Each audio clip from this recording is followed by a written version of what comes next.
தள்ளுபடி அத்தனை பேரும் அல்லும்படி 6 முதல் 60% வரை ஆடி தள்ளுபடியுடன் super Saravana stores, Chennai, Madurai, Kovai.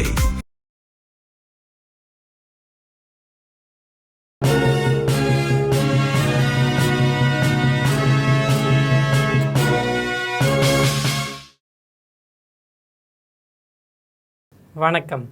GeM செய்திகளுக்காக சதீஷ் ராஜகோபால். இந்திய நேரப்படி மதியம் 1:30 மணி செய்திகள். முதலில் ஜெம் தலைப்பு செய்திகளை காணலாம். ராஜஸ்தானில் ஜோத்பூர் விமான நிலைய முனைய கட்டடத்தை திறந்து வைத்தார் பிரதமர் நரேந்திர மோடி. 80,000 கோடி ரூபாய் மதிப்பில் கட்டப்பட்ட பெட்ரோலிய சுத்திகரிப்பு ஆலையையும் தொடக்கி வைத்தார்.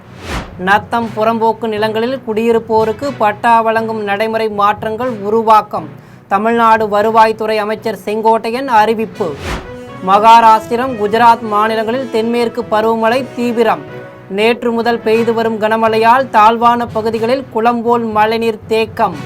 தமிழ்நாடு ஆளுநரிடம் மனு அளித்தார் பாஜக மாநில தலைவர் நயினார் நாகேந்திரன். தாவேக ஆட்சிக்கு வந்து 54 நாட்களில் சட்ட ஒழுங்கு கடுமையாக சீரழிந்து உள்ளதாக குற்றச்சாட்டு. அமைச்சர் ஆதவ் அர்ஜுனா, அனிதா ராதாகிருஷ்ணன் ஆகியோர் அரசியல் நாகரிகம் பேண வேண்டும். இந்திய கம்யூனிஸ்ட் கட்சியின் மாநில செயலாளர் வீரபாண்டியன் வலியுறுத்தல். ஈரான் பேச்சுவார்த்தை குழுவினருக்கு எதிராக சதித்திட்டம் என்ற செய்தி முற்றிலும் பொய்யானது. இஸ்ரேல் பிரதமர் பெஞ்சமின் நெதன்யாகுவின் அலுவலகம் அறிவிப்பு. இனி விரிவான செய்திகளை காணலாம். ராஜஸ்தானில் ஜோத்பூர் விமான நிலைய முனைய கட்டடம், பெட்ரோலிய சுத்திகரிப்பு நிலையம் உள்ளிட்ட பணி நிறைவடைந்த திட்டங்களை திறந்து வைத்த பிரதமர் நரேந்திர மோடி புதிய திட்டங்களுக்கும் அடிக்கல் நாட்டியுள்ளார். ராஜஸ்தான் மாநிலம் ஜோத்பூர் விமான நிலையத்தில் புதிய முனைய கட்டிடத்தை பிரதமர் நரேந்திர மோடி திறந்து வைத்தார். அதேபோல் திருத்தி அமைக்கப்பட்ட உடான் திட்டத்தையும் தொடக்கி வைத்தார். அப்போது அவருடன் மாநில முதலமைச்சர் பஜன்லால் சர்மாவும் உடனிருந்தார். ஜோத்பூர் விமான நிலையத்தின் முனைய கட்டடம் 480 கோடி ரூபாய் மதிப்பீட்டில் கட்டப்பட்டு உள்ளது. இது ஆண்டுக்கு 20 லட்சம் பயணிகளை கையாளும் வகையில் வடிவமைக்கப்பட்டு உள்ளது. விமான நிலைய கட்டடத்தை திறந்த பின் பிரதமர் மோடி அங்கிருந்து பாலோத்ரா என்னும் ஊருக்கு பயணம் மேற்கொண்டார். அங்கு பெட்ரோலிய சுத்திகரிப்பு நிலையத்தை கட்டி முடித்த பணியாளர்களுடன் நின்று பிரதமர் நரேந்திர மோடி படம் பிடித்து கொண்டார். எண்ணெய் சுத்திகரிப்பு நிலைய வளாகத்தில் மரக்கன்றையும் நட்டார். பாலோத்ராவில் 80,000 கோடி ரூபாய் மதிப்பீட்டில் இந்துஸ்தான் பெட்ரோலியம் நிறுவனமும் ராஜஸ்தான் மாநில அரசும் கூட்டாக இணைந்து கட்டியுள்ள பெட்ரோலியம் சுத்திகரிப்பு நிலையத்தை பிரதமர் நரேந்திர மோடி பார்வையிட்டார். இது ஆண்டுக்கு 90 லட்சம் டன் பெட்ரோலியம் சுத்திகரிப்பு திறன் கொண்டதாகும். இந்த எண்ணெய் சுத்திகரிப்பு ஆலையின் செயல்பாட்டை தொடக்கி வைத்த பிரதமர் மோடி பல்வேறு புதிய திட்டங்களுக்கும் அடிக்கல் நாட்டினார். நத்தம் புறம்போக்கு நிலங்களில் குடியிருப்போருக்கு பட்டா வழங்குவதற்கான நடைமுறை மாற்றங்களை உருவாக்கி வருவதாக வருவாய்த்துறை அமைச்சர் செங்கோட்டையன் தெரிவித்துள்ளார். ஈரோடு மாவட்டம் கோபிச்செட்டிப்பாளையம் பாரியூர் கொண்டத்து காளியம்மன் கோவிலில் இந்து அறநிலையத்துறை சார்பில் நலிவடைந்த கோவில்களுக்கு பூசை பொருட்கள் உள்ளிட்ட நலத்திட்டங்கள் வழங்கும் நிகழ்ச்சி நடைபெற்றது. இந்த நிகழ்ச்சியில் வருவாய்த்துறை அமைச்சர் செங்கோட்டையன் கலந்து கொண்டு பயனாளிகளுக்கு நலத்திட்ட உதவிகளை வழங்கினார். அதனைத் தொடர்ந்து செய்தியாளர்களிடம் பேசிய அமைச்சர் செங்கோட்டையன், தமிழக வெற்றிக் கழகத்தின் தேர்தல் அறிக்கையில் நத்தம் புறம்போக்கு நிலங்களில் 40 ஆண்டுகளுக்கு மேலாக குடியிருப்போருக்கு பட்டா வழங்கப்படும் என்று கூறியுள்ளதை சுட்டிக்காட்டினார்.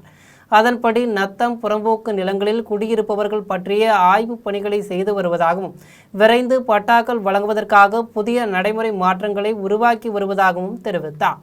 அனிதா ராதாகிருஷ்ணன் சூழ்நிலைகளுக்கு ஏற்ப தன் மனநிலையை மாற்றிக்கொள்ளும் இயல்புடையவர் என்றும் செங்கோட்டையன் தெரிவித்தார். 2 மாதங்களுக்கு கூட தாங்காத எடுத்துட்டு நேற்று அனிதா ராதாகிருஷ்ணன் சொல்லியிருக்காரு சார். அது இல்லாமல் அவர் அந்த எம்எல்ஏ பதவியை ராஜினாமா பண்ணிட்டு தாவேக்கால இணையம்னு சொல்லி வற்புறுத்துறதாகவும் சொல்லி நேற்று ஒரு புகார் தெரிவிச்சிருக்காரு. இந்த இயக்கத்திற்கு அனிதா ராதாகிருஷ்ணனை போன்றவர்கள் வருகை தந்துதான் இந்த இயக்கத்தை ஆட்சியை காப்பாற்ற வேண்டிய சூழ்நிலைகள் இன்றைக்கு இல்லை.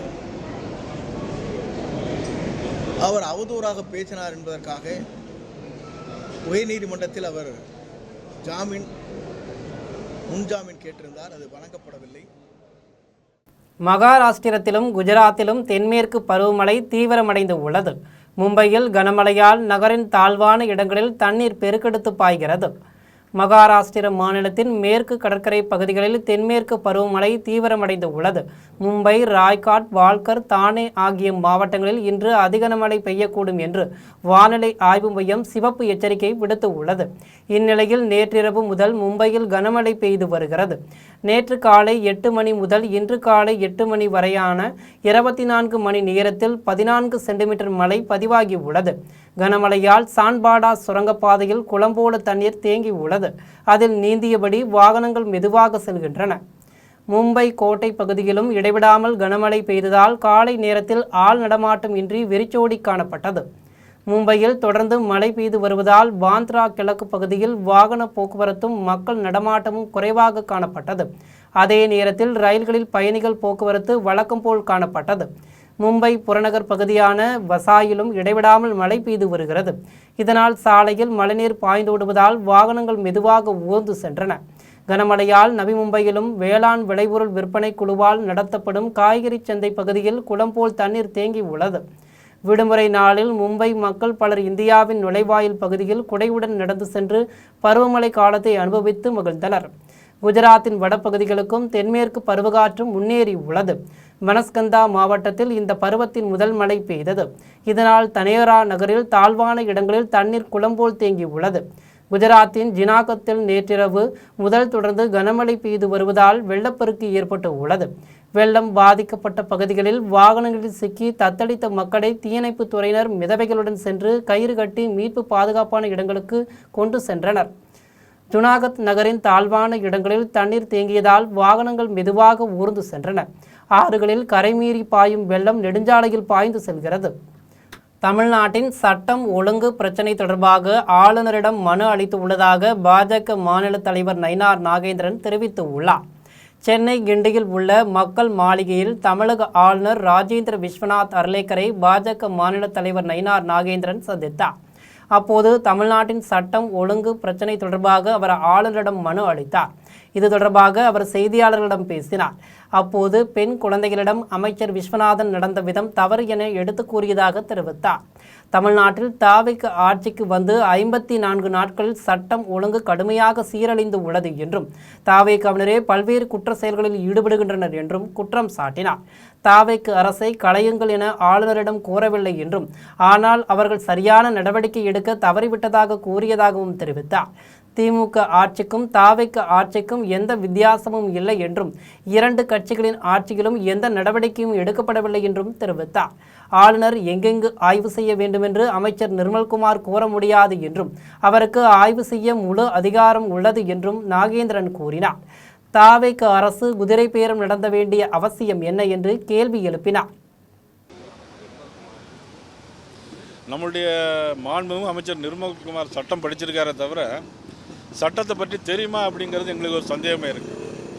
ஏற்கனவே அவர் மீது திருப்பரங்குன்றத்தில் நீதிபதி உத்தரவை நாங்கள் நிறைவேற்ற மாட்டோம் அப்படின்னு சொல்லியிருக்கிறார்.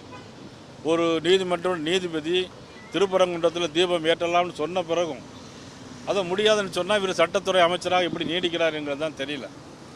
அது மட்டும் ஆளுநருக்கு அதிகாரம் இல்லைங்கிறது நமது நிர்மல்குமார் அவர்களும் சொல்லியிருக்கிறாங்க. மதுரை நாடாளுமன்ற உறுப்பினர் சுந்தரேசன் அவர்களும் சொல்லியிருக்காங்க. எனக்கு தெரிஞ்சவர்களையும் இந்திய அரசியல் சட்டம் 167 படி ஆளுநர் மத்திய அரசினுடைய திட்டங்களை ஆய்வு செய்யவும் அவர் எங்கெல்லாம் போகிறாரோ அந்த இடங்களில் அரசுடைய ஆய்வு செய்வதற்கு அவர்களுக்கு முழு அதிகாரம் இருக்கு. அமைச்சர் ஆதவ் அர்ஜுனாவும் அனிதா ராதாகிருஷ்ணனும் அரசியல் நாகரிகம் பேணுவதில் அக்கறை காட்ட வேண்டும் என இந்திய கம்யூனிஸ்ட் கட்சியின் மாநில செயலாளர் வீரபாண்டியன் வலியுறுத்தியுள்ளார். அவர் வெளியிட்டுள்ள அறிக்கையில் திமுக சட்டமன்ற உறுப்பினர் அனிதா ராதாகிருஷ்ணன் பொதுக்கூட்டத்தில் தமிழக முதலமைச்சரின் தனிப்பட்ட வாழ்க்கை குறித்து தரம் தாழ்ந்த முறையில் பேசியிருப்பது கண்டிக்கத்தக்கது என்று கூறியுள்ளார். அவரை காவல்துறையினர் பலவந்தமாக கைது செய்யும் அளவிற்கான தீவிர நடவடிக்கையை தவிர்த்திருக்க வேண்டும் என்று குறிப்பிட்டு உள்ளார். அமைச்சர் ஆதவ் அர்ஜுனா கரூர் சம்பவத்தை சுட்டிக்காட்டி அதற்கு கணக்கு தீர்க்காமல் விடமாட்டோம் என்று கூறுவது அவர் வகிக்கும் பொறுப்புக்கு பெருமை சேர்க்காது என்றும் சுட்டிக்காட்டியுள்ளார். அரசியல் நாகரிகம் பேணுவதில் அக்கறை காட்ட வேண்டும் என்றும் வீரபாண்டியன் வலியுறுத்தியுள்ளார். ஈரான் பேச்சுவார்த்தை குழுவினருக்கு எதிராக சதித்திட்டம் என்ற செய்தி முற்றிலும் பொய்யானது என்று இஸ்ரேல் பிரதமர் நெதன்யாகுவின் அலுவலகம் தெரிவித்து உள்ளது. சுவிட்சர்லாந்தில் கடந்த வாரம் ஈரான் அமெரிக்கா இடையே அமைதிக்கான முதற்கட்ட பேச்சுவார்த்தை நடைபெற்றது. இதனிடையே ஈரான் பேச்சுவார்த்தை குழுவின் 2 முக்கிய பிரதிநிதிகளின் உயிரை பறிக்க இஸ்ரேல் சதித்திட்டம் தீட்டுவதாக அமெரிக்க உயரதிகாரிகள் எச்சரித்துள்ளதாக பிரபல அமெரிக்க செய்தி நிறுவனம் செய்தி வெளியிட்டது. இது தொடர்பாக இஸ்ரேல் பிரதமர் நெதன்யாகுவின் அலுவலகம் அறிக்கை வெளியிட்டுள்ளது. அதில் ஈரான் உடனான அமைதி பேச்சுவார்த்தைகளின் போது ஈரானின் மூத்த பேச்சுவார்த்தையாளர்களை இஸ்ரேல் குறிவைக்கக்கூடும் என கூறிய அமெரிக்க ஊடக அறிக்கையை இஸ்ரேல் வன்மையாக நிராகரிக்கிறது என்று குறிப்பிட்டுள்ளது. அந்த அறிக்கை போலி செய்தி என்றும் உண்மையை முற்றிலுமாக திரித்து கூறியுள்ளதாகவும் குறிப்பிட்டுள்ளது. அதிமுகவை எடப்பாடி பழனிசாமி கார்ப்பரேட் கம்பெனி போல நடத்தி வருவதாக அமைச்சர் செங்கோட்டையன் குற்றம் சாட்டியுள்ளார். கோவை விமான நிலையத்தில் அமைச்சர் செங்கோட்டையன் செய்தியாளர்களை சந்தித்து பேசினார். அப்போது முன்னாள் அமைச்சர் அனிதா ராதாகிருஷ்ணன் தமிழக வெற்றிக் கழகத்தில் இணைய யார் வற்புறுத்தினார்கள் என்பதை தெளிவாக சொன்னால் நன்றாக இருக்கும் என்று கூறினார். முன்னாள் முதலமைச்சர்கள் எம்ஜிஆர் மற்றும் ஜெயலலிதா ஆகியோர் இந்த இயக்கத்தை மக்களுக்கான இயக்கமாக நடத்திய நிலையில் எடப்பாடி பழனிசாமியோ அதனை ஒரு கார்ப்பரேட் கம்பெனி போல நடத்தி வருகிறார் என்று குற்றம் சாட்டினார். இதன் காரணமாகவே அக்கட்சியிலிருந்து நிர்வாகிகள் ஒருவர் பின் ஒருவராக ராஜினாமா செய்துவிட்டு வெளியேறி வருவதாக தெரிவித்தார். எங்களுக்கு தனிப்பட்ட முறையில் நம்முடைய முதலமைச்சரை பொறுத்தவரையும் சிறந்த ஆட்சி நடத்த வேண்டிய நோக்கம் தவறு வேறு ஒன்றுமில்லை. அதைத்தான் அவர் செய்து வருகிறார். அதே நேரத்தில் அனிதா ராதாகிருஷ்ணன் பொறுத்தவரை ராஜினாமா செய்யுங்கள் என்று யாரும் வற்புறுத்தவில்லை. ஏதோ செய்தியை சொல்ல வேண்டும் என்று சொல்லியிருக்கிறாரே தவிர யார் வற்புறுத்தார் என்ற நிலையை தெளிவாக எடுத்து சொன்னால் அவருக்கு அனிதா ராதாகிருஷ்ணன் போன்ற ரவுடியை தவம் இருந்தாலும் தாவேகாவில் சேர்க்க மாட்டோம் என்று அமைச்சர் நிர்மல்குமார் தெரிவித்துள்ளார். மதுரை மாவட்டம் திருநகரில் உள்ள திருப்பரங்குன்றம் சட்டமன்ற உறுப்பினர் அலுவலகத்தில் தமிழக எரிசக்தி மற்றும் சட்டத்துறை அமைச்சர் நிர்மல்குமார் செய்தியாளர்களை சந்தித்து பேசினார். அப்போது அனிதா ராதாகிருஷ்ணன் முதல்வரை தனிப்பட்ட முறையில் தேவையில்லாமல் அவதூறாக மோசமாக பேசியுள்ளதாக குற்றம் சாட்டினார். முன்னாள் முதலமைச்சர் கருணாநிதி காலத்திலிருந்தே குடும்பத்தை பற்றி பேசுவது திமுகவின் வழக்கம் என்று குறிப்பிட்டார். சட்டமன்ற உறுப்பினர் அனிதா ராதாகிருஷ்ணன் ராஜினாமா செய்துவிட்டு தாவேகாவில் இணைய சொன்னதாக அவர் கூறியது தொடர்பான கேள்விக்கு பதிலளித்த அவர், அனிதா ராதாகிருஷ்ணன் போன்ற ரவுடியையும் கேவலமான நபரையும் தவம் இருந்தாலும் தாவேகாவில் சேர்க்க மாட்டோம் என்று கூறினார். ஆளுநரிடம் ஆட்சி அமைக்க ஆதரவு கடிதம் அளிக்க 1 மணி நேரம் காலதாமதமானதால் தேர்தலை சந்திக்க முதலமைச்சர் விஜய் தயாராக இருந்ததாக தெரிவித்தார். இந்த ஆட்சியில் அண்ணன் விஜய் தலைமையிலான முதல்வர் விஜய் தலைமையிலான ஆட்சியில் யாரையும் செட்டில்மெண்ட்லாம் பண்ண முடியாது. ஊழல் செஞ்சால் வழக்கு, தப்பு செஞ்சால் வழக்கு, தேவையில்லாமல் மக்களையும் பெண்களையும் அவதூறாக பேசினால் கண்டிப்பாக சட்டம் தன் கடமையை செய்யும். எந்த திமுக அமைச்சரும் யாரையும் பார்த்து செட்டில்மெண்ட் பண்ண முடியாது. எந்த ஆட்சி மாற்றம் வந்தாலும் ஊழலுக்கு ஒரு பணத்தை கொடுத்து காம்பன்சேட்டும் பண்ண முடியாது. நீங்கள் எங்கேயும் ஊழல் கிடையாது, எதுலேயும் ஊழல் கிடையாது. ஸோ இன்றைக்கி அவங்களுக்கு வேறு வழியே இல்லாமல் இன்றைக்கி தேவையெல்லாம் பேசிகிட்டு இருக்காங்க. இன்றைக்கி அதில் சொல்லியிருக்காரு, அவரை ராஜினாமா செஞ்சுட்டு சேர சொன்னாங்களாம். அனிதா ராதாகிருஷ்ணன் மாதிரியான ஒரு ரவுடியும் ஒரு கேவலமான ஒரு நபரையும் கண்டிப்பாக தவம் இருந்தாலும் நாங்கள் தமிழக வெற்றிக் கழகத்தில் என்னைக்கு சேர்த்துக்கணும். மதுரை மாநகராட்சியில் ஊழல் இந்து சமய அறநிலைத்துறை ஊழல் என 5 வருடத்தில் திமுக என்ன ஊழல் செய்தார்கள் என்பது விரைவில் வெளிச்சத்திற்கு வரப்போகிறது என நிதி அமைச்சர் மரிய வில்சன் தெரிவித்துள்ளார். சென்னை ஆர்கே நகரில் தமிழக முதல்வர் பிறந்தநாளை முன்னிட்டு பொதுக்கூட்டம் மற்றும் ஏழை எளியவருக்கு நலத்திட்ட உதவிகள் வழங்கும் நிகழ்ச்சி நடைபெற்றது. இதில் நிதித்துறை அமைச்சர் மரிய வில்சன் கலந்து கொண்டு நலத்திட்ட உதவிகளை வழங்கினார். இந்நிகழ்ச்சியில் வடசென்னை மாவட்ட செயலாளர் வேலு, ஆர்கே நகர் இளைஞரணி பகுதி அமைப்பாளர் விமல், தாவேக்கு நிர்வாகிகள் மற்றும் தொண்டர்கள் ஏராளமானோர் கலந்து கொண்டனர். இக்கூட்டத்தில் நிதித்துறை அமைச்சர் மரிய வில்சன் பேசிய போது, வெள்ளை அறிக்கை அறிவித்ததில் இருந்து திமுகவினர் மிகுந்த வருத்தத்தில் உள்ளதாக தெரிவித்தார். திமுகவினர் கடன் வைத்துவிட்டு போயிருப்பதை ஒற்றுக்கொள்ள மறுப்பதாக கூறினார். மதுரை மாநகராட்சியில் ஊழல், இந்து சமய அறநிலைத்துறை ஊழல் என 5 வருடத்தில் என்ன ஊழல் செய்தார்கள் என்பது விரைவில் வெளிச்சத்திற்கு வரப்போகிறது என்று தெரிவித்தார். ஒரு பிஎஃப் தானே சொன்னாரு, பார்ட்டி ஃபண்டுன்னு. இந்த அடுத்த மதுரை ஊழல் ஒன்று இருக்கு, அது ஆடிட்டிங் போட்டாச்சு, நடந்துட்டு இருக்கு. கார்பரேஷன் ஒன்று ஆரம்பிச்சிருக்கிறேன் ஆடிட்டிங், அந்த ஆடிட்டிங் இப்போ வரப்போகுது. அடுத்தது இந்து அறநிலைத்துறை, அதில் ஒரு ஆடிட்டிங் போட்டிருக்கேன், அதுவும் வரப்போகுது. பக்கத்தில் தான் இருக்கிற ஆர்பரில் வரும், ஒன்று ஒன்றா வரும். மக்கள் தெரிஞ்சுக்கணும் இல்லையா, என்ன பண்ணி வச்சிருக்கிறாங்க அந்த 5 வருஷத்தில். இன்னைக்கு எவ்வளோ பேர் எஜுகேஷன் இன்ஸ்டிடியூஷன் நம்ம வச்சிருக்கிறோம், கல்வி நிறுவனங்கள் வச்சிருக்கிறோம், உங்களுக்கே தெரியும். ஒரு பச்சை பொய்ன்னு சொல்லுவாங்கல்ல, அது சட்டமன்றத்தில் பார்த்தேன் நான்.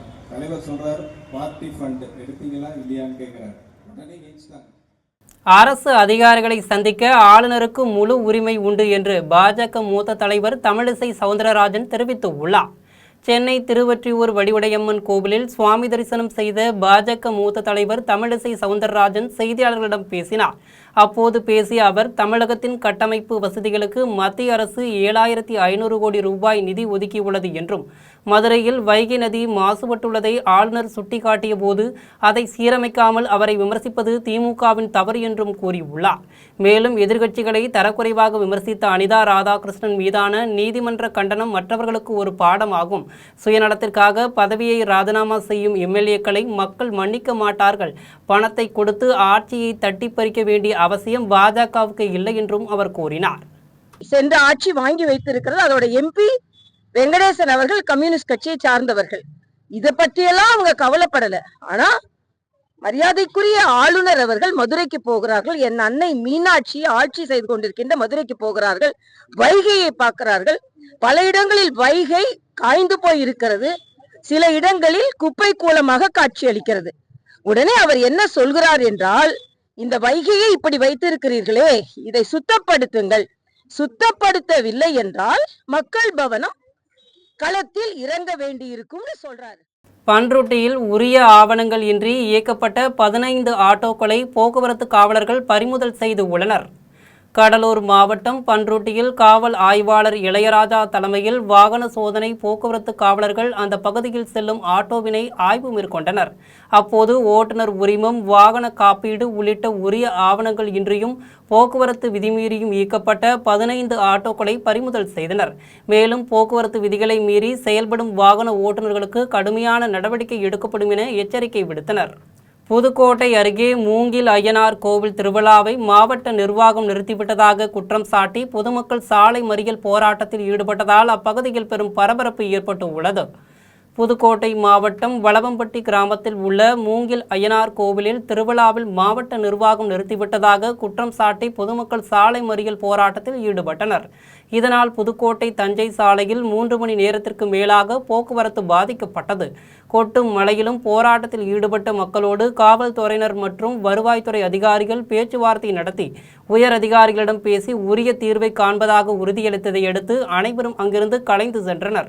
சம்பந்தப்பட்ட கோயிலில் பட்டியலின சமூக மக்களுக்கு உரிமைகள் மறுக்கப்படுவதாகவும் திருவிழாவை ஒற்றுமையுடன் நடத்த மாவட்ட நிர்வாகம் வழிவகை செய்ய வேண்டும் என அந்த கிராமத்தைச் சேர்ந்த பட்டியல் சமூக மக்கள் மாவட்ட ஆட்சியர் அலுவலகத்தில் கோரிக்கை மனு அளித்தது என்பது குறிப்பிடத்தக்கது. இப்ப ஆதி திராவிடர்கள் கேக்குற தப்புன்னு சொல்லல. அவங்களுக்கு ஒரு கரை இருந்து எங்க கரையை புடுங்கிக்கிட்டாங்க.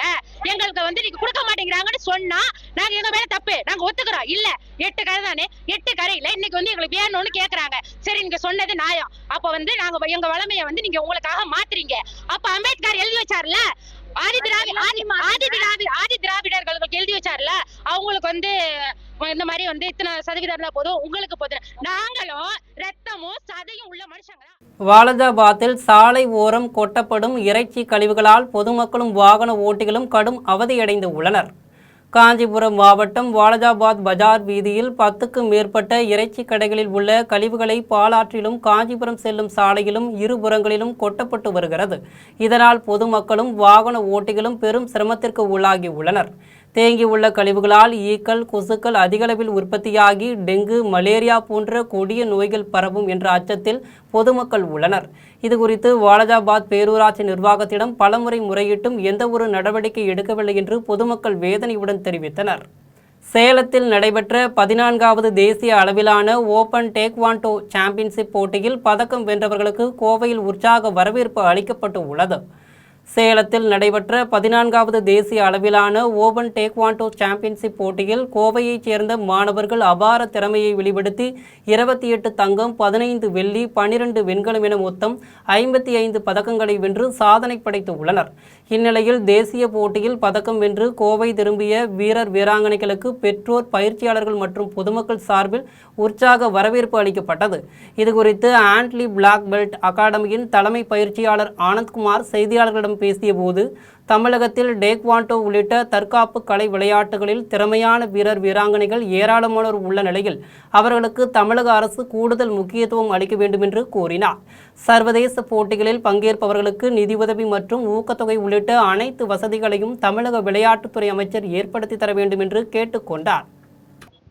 வேர்ல்ட் சாம்பியன்ஷிப் வந்து வர ஆகஸ்ட் 1ஆம் தேதியிலிருந்து 6ஆம் தேதி வரைக்கும் நடக்க போகுது. ஸோ இது வந்து Aadhav Arjun sir sports minister வந்து அவரோட காதுக்கு போகும்னு நான் இதை உங்கள் வாயிலாக நான் தெரிவிச்சுக்கிறேன். தாராபுரம் அருகே பொன் காளியம்மன் கோவிலில் காங்கிரீட் குதிரை சிலைகள் அமைப்பதற்காக கட்டப்பட்ட மேடையின் இரும்பு கம்பிகள் மற்றும் குழாய்கள் மர்ம நபர்களால் சேதப்படுத்தப்பட்ட சம்பவம் அப்பகுதியில் பெரும் பரபரப்பை ஏற்படுத்தி உள்ளது. திருப்பூர் மாவட்டம் தாராபுரம் அருகே வடதாரையில் உள்ள பொன் காளியம்மன் கோவில் கும்பாபிஷேக விழாவை முன்னிட்டு 14 அடி உயரத்தில் பீடத்துடன் கூடிய இரட்டை காங்கிரீட் குதிரை சிலைகள் அமைக்க 15 லட்சம் ரூபாய் மதிப்பீட்டில் கிராம மக்கள் ஏற்பாடுகளை மேற்கொண்டிருந்தனர். சிலைகள் உறுதியாக அமையும் வகையில் இரும்பு கம்பிகள் மற்றும் குழாய்கள் பொருத்தப்பட்டு கட்டுமான பணிகள் அடுத்த கட்டத்திற்கு தயாராகி இருந்தன. இந்நிலையில் அதிகாலை அடையாளம் தெரியாத மர்ம நபர்கள் கஞ்சா போதையில் கோயில் வளாகத்திற்குள் நுழைந்து குதிரை சிலை அமைப்பதற்காக பொருத்தப்பட்டிருந்த இரும்பு கம்பிகள் மற்றும் குழாய்களை முற்றிலும் சேதப்படுத்தி உள்ளனர். காலை வழக்கம் போல் கோயிலுக்கு வந்த ஊர் நாட்டாமை மற்றும் கோயில் திருப்பணிக்குழு நிர்வாகிகள் மேடையில் பொருத்தப்பட்டிருந்த கம்பிகள் மற்றும் குழாய்கள் சேதப்படுத்தியிருப்பதை கண்டு அதிர்ச்சி அடைந்தனர். இதுகுறித்து காவல்துறையினர் தீவிரமாக விசாரித்து நடவடிக்கை வேண்டும் என்று பொதுமக்கள் கோரிக்கை விடுத்துள்ளனர். உதவி பேராசிரியர்களுக்கான தேர்வில் பல்வேறு முறைகேடுகள் நடைபெற்றுள்ளதால் தேர்வினை ரத்து செய்து மறுதேர்வு நடத்த வலியுறுத்தி கோவில்பட்டியில் கௌரவ விரிவுரையாளர்கள் ஆர்ப்பாட்டத்தில் ஈடுபட்டு உள்ளனர். தூத்துக்குடி மாவட்டம் கோவில்பட்டியில் கௌரவ விரிவுரையாளர்கள் ஆர்ப்பாட்டத்தில் ஈடுபட்டனர். இந்த ஆர்ப்பாட்டத்தில் ஆசிரியர் தேர்வு வாரியம் நடத்திய உதவி பேராசிரியர்களுக்கான தேர்வில் பல்வேறு குறைபாடுகளும் முறைகேடுகளும் நடைபெற்று உள்ளன என்று குற்றம் சாட்டினர். இத்தேர்வினை தமிழக அரசு ரத்து செய்ய வேண்டும் என்றும் உடனடியாக உதவி பேராசிரியர்களுக்கான மறுதேர்வினை நடத்த வேண்டும் என்றும் கண்டன கோஷங்களை எழுப்பினர். விழுப்புரம் அருகே நடைபெற்ற உழவர் கருத்தரங்கில் இயற்கை உரங்கள் மற்றும் மண் பரிசோதனையின் முக்கியத்துவம் குறித்து விவசாயிகளுக்கு விழிப்புணர்வு ஏற்படுத்தப்பட்டது.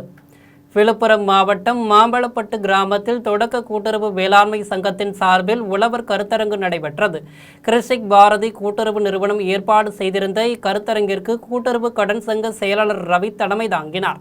இதில் சிறப்பு விருந்தினராக கலந்து கொண்ட கிரிப்கோ நிறுவன கள அலுவலர் அப்துல் கலாம் இயற்கை உரங்களின் அவசியம் மற்றும் மண் பரிசோதனையின் முக்கியத்துவம் குறித்து விவசாயிகளுக்கு விரிவான ஆலோசனைகளை வழங்கினார். இந்நிகழ்ச்சியில் சங்க உதவியாளர் அண்ணாமலை, முன்னாள் செயலாளர் ரவி மற்றும் மாம்பழப்பட்டு கிராமத்தைச் சேர்ந்த 25க்கும் மேற்பட்ட விவசாயிகள் ஆர்வமுடன் கலந்து கொண்டு பயன்பெற்றனர். கோவை கொடிசியா வளாகத்தில் நடைபெறவுள்ள அக்ரி இன்டெக்ஸ் 2026 சர்வதேச வேளாண் கண்காட்சியில் 500க்கும் மேற்பட்ட நிறுவனங்கள் பங்கேற்க உள்ளனர். கோவை கொடிசியா வளாகத்தில் வரும் ஜூலை 9 முதல் 13ஆம் தேதி வரை 24வது அக்ரி இன்டெக்ஸ் 2026 வேளாண் கண்காட்சி நடைபெற உள்ளது. இதுகுறித்து செய்தியாளர் சந்திப்பில் பேசிய கொடிசியா தலைவர் ரங்கசாமி மற்றும் கண்காட்சி தலைவர் ஸ்ரீஹரி ஆகியோர் 5 நாட்கள் நடைபெறும் இக்கண்காட்சியில் 500க்கும் மேற்பட்ட நிறுவனங்கள் மூலம் நவீன விவசாய இயந்திரங்கள், சொட்டு நீர் பாசனம் மற்றும் சோலார் உபகரணங்கள் காட்சிப்படுத்தப்பட உள்ளதை தெரிவித்தனர். மேலும் விவசாயிகளின் வருமானத்தை அதிகரிக்கும் நோக்கில் விஞ்ஞானிகளின் கருத்தரங்குகளும் நடைபெற உள்ளதால் தென்னிந்திய விவசாயிகள் இந்த வாய்ப்பை முழுமையாக பயன்படுத்திக் கொள்ளுமாறு கேட்டுக் கொள்ளப்பட்டு உள்ளது. இதில் கொடிசியா சங்க செயலாளர் விஜய் ஆனந்த், கண்காட்சி துணைத் தலைவர் விஜயகுமார் ஆகியோர் உடனிருந்தனர். தமிழகத்தில் பெண்களுக்கு எதிரான குற்றங்கள் அதிகரித்து வருவதாக அதிமுக மாநில மகளிர் அணி துணை செயலாளர் புவனேஸ்வரி குற்றம் சாட்டியுள்ளார். திருவாரூர் மாவட்டம் மன்னார்குடியில் அதிமுக மாநில மகளிர் அணி துணை செயலாளர் புவனேஸ்வரி செய்தியாளர்களுக்கு பேட்டி அளித்தார். அப்போது பேசிய அவர், விஜய் தலைமையிலான தாவேக அரசு ஆட்சிக்கு வந்த குறுகிய நாட்களிலேயே நூற்றுக்கணக்கான பாலியல் குற்றங்கள் பதிவாகியுள்ளதாக குறிப்பிட்டார். முதல்வர் விஜய் சினிமா வசனங்களை பேசி மக்களை ஏமாற்றி வருவதாகவும், குதிரை பேரம் பேசி மாற்றுக் கட்சி நிர்வாகிகளை இழுப்பதிலேயே இந்த அரசு முழு கவனம் செலுத்தி வருவதாகவும் அவர் குற்றம் சாட்டினார்.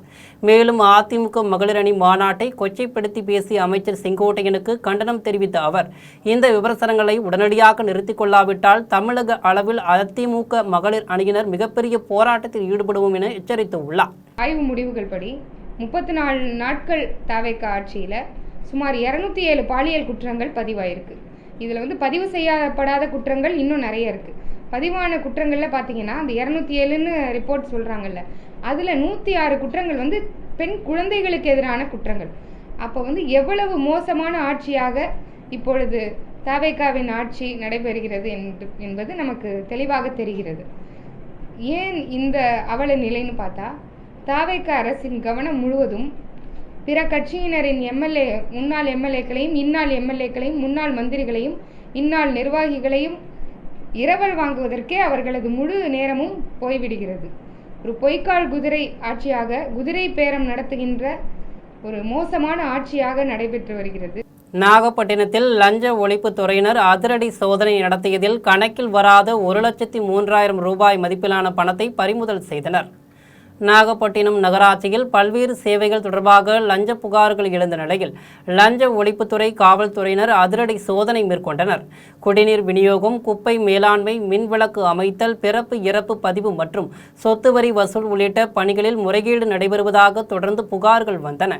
இதையடுத்து நாகை லஞ்ச ஒழிப்புத்துறை காவல் ஆய்வாளர் ரமேஷ்குமார் தலைமையில் 8 பேர் கொண்ட குழுவினர் நகராட்சி அலுவலகத்தில் திடீர் சோதனை நடத்தினர். இந்த சோதனையில் கணக்கில் வராத 1,03,000 ரூபாய் மதிப்பிலான பணத்தை லஞ்ச ஒழிப்புத்துறை காவல்துறையினர் பறிமுதல் செய்து தொடர்ந்து விசாரணை மேற்கொண்டு வருகின்றனர்.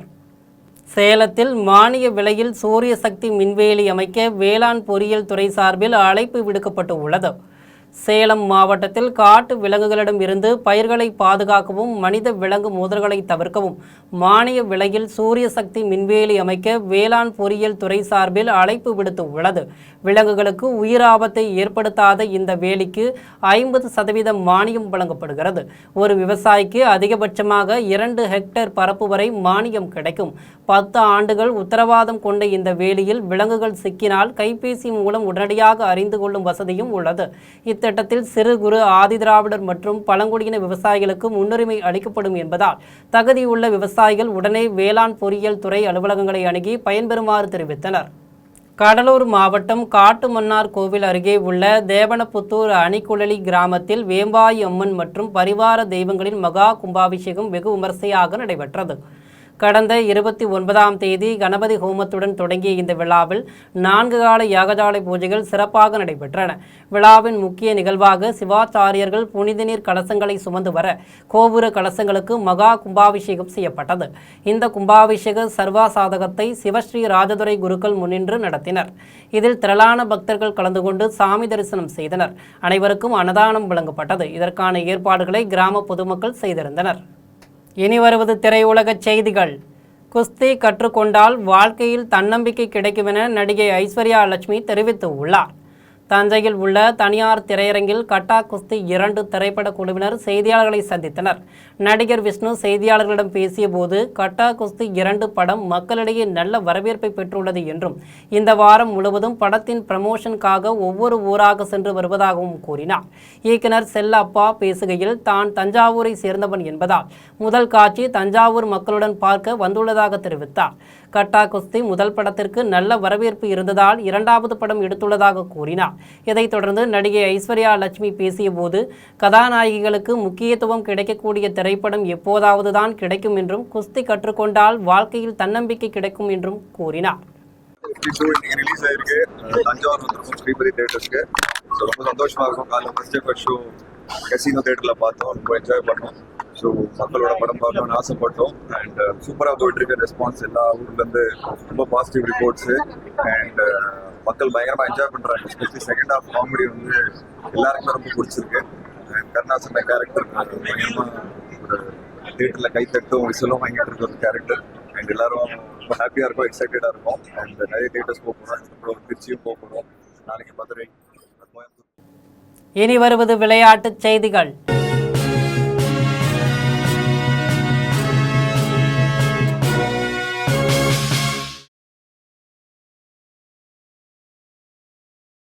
லண்டன் நகரில் நடைபெற்ற விம்பிள்டன் டென்னிஸ் போட்டியில் ஸ்பெயினின் ஜெசிகா பவுசைஸை வீழ்த்தி அமெரிக்காவின் ஜெசிகா பெகுல்லா வெற்றி பெற்று அடுத்த சுற்றுக்கு முன்னேறி உள்ளார்.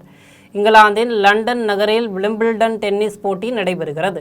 இதில் பெண்களுக்கான ஒற்றையர் பிரிவில் 3வது சுற்று போட்டியில் அமெரிக்காவின் ஜெசிகா பெகுல்லா ஸ்பெயினின் ஜெசிகா பவுசஸ் உடன் மோதினார். இப்போட்டியில் தொடக்க முதலே சிறப்பாக விளையாடிய பெகுல்லா 6-1, 6-3 என்ற செட் கணக்கில் எளிதில் வெற்றி பெற்று 4வது சுற்றுக்கு முன்னேறினார். 4வது சுற்று போட்டியில் ஜெசிகா பெகுல்லா சக நாட்டு வீராங்கனை இவர் ஜோவிக் உடன் மோதுகிறார். கான்சாஸ் நகரில் நடைபெற்ற 23வது உலகக்கோப்பை கால்பந்து போட்டியில் கானாவை வீழ்த்தி கொலம்பியா அணி அபார வெற்றி பெற்று உள்ளது. அமெரிக்காவின் கான்சாஸ் நகரில் 23வது உலகக்கோப்பை கால்பந்து தொடர் நடைபெறுகிறது. இதில் கொலம்பியா கானா அணிகள் மோதின. விறுவிறுப்பாக நடைபெற்ற இப்போட்டியின் முடிவில் கொலம்பியா 1-0 என்ற கணக்கில் கானாவை வீழ்த்தி அபார வெற்றி பெற்று அடுத்த சுற்றுக்கு முன்னேறி உள்ளது. கொலம்பியா வீரர் ஜான் ஆரியாஸ் 14வது நிமிடத்தில் ஒரு கோலை அடித்து கொலம்பியா அணியின் வெற்றிக்கு வழிவகுத்தார்.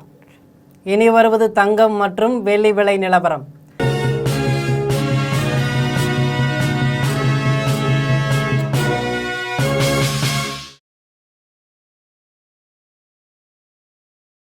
சென்னையில் ஆபரண தங்கம் இன்று 1 சவரன் 1,09,600 ரூபாய்க்கு விற்பனை செய்யப்படுகிறது. சென்னையில் இன்று ஆபரண தங்கத்தின் விலை கிராமுக்கு 13,700 ரூபாய்க்கு விற்பனை செய்யப்படுகிறது. மேலும் 1 சவரன் 1,09,600 ரூபாய்க்கு விற்பனை செய்யப்படுகிறது. 24 கேரட் தூய தங்கம் 1 சவரன் 1,19,568 ரூபாய்க்கு விற்பனை செய்யப்படுகிறது. மேலும் 1 கிராம் வெள்ளி 260 ரூபாய்க்கும் 1 கிலோ வெள்ளி 2,60,000 ரூபாய்க்கும் விற்பனை செய்யப்படுகிறது. மீண்டும் ஜெம் தலைப்பு செய்திகள். ராஜஸ்தானில் ஜோத்பூர் விமான நிலைய முனைய கட்டடத்தை திறந்து வைத்தார் பிரதமர் நரேந்திர மோடி. 80,000 கோடி ரூபாய் மதிப்பில் கட்டப்பட்ட பெட்ரோலிய சுத்திகரிப்பு ஆலையையும் தொடக்கி வைத்தார். நத்தம் புறம்போக்கு நிலங்களில் குடியிருப்போருக்கு பட்டா வழங்கும் நடைமுறை மாற்றங்கள் உருவாக்கம். தமிழ்நாடு வருவாய்த்துறை அமைச்சர் செங்கோட்டையன் அறிவிப்பு. மகாராஷ்டிரம், குஜராத் மாநிலங்களில் தென்மேற்கு பருவமழை தீவிரம். நேற்று முதல் பெய்து வரும் கனமழையால் தாழ்வான பகுதிகளில் குளம் போல் மழைநீர் தேக்கம். தமிழ்நாடு ஆளுநரிடம் மனு அளித்தார் பாஜக மாநில தலைவர் நயினார் நாகேந்திரன். தாவேக ஆட்சிக்கு வந்து 54 நாட்களில் சட்ட ஒழுங்கு கடுமையாக சீரழிந்து உள்ளதாக குற்றச்சாட்டு. அமைச்சர் ஆதவ் அர்ஜுனா, அனிதா ராதாகிருஷ்ணன் ஆகியோர் அரசியல் நாகரிகம் பேண வேண்டும். இந்திய கம்யூனிஸ்ட் கட்சியின் மாநில செயலாளர் வீரபாண்டியன் வலியுறுத்தல். ஈரான் பேச்சுவார்த்தை குழுவினருக்கு எதிராக சதித்திட்டம் என்ற செய்தி முற்றிலும் பொய்யானது. இஸ்ரேல் பிரதமர் பெஞ்சமின் நெதன்யாகுவின் அலுவலகம் அறிவிப்பு. இத்துடன் ஜெம் செய்திகள் நிறைவடைகின்றன. மீண்டும் ஜெம் செய்திகள் மாலை 6 மணிக்கு. உடனுக்குடன் செய்திகளை காண gemlive.tv என்ற இணையதளத்தில் இணைந்திருங்கள். நன்றி, வணக்கம்.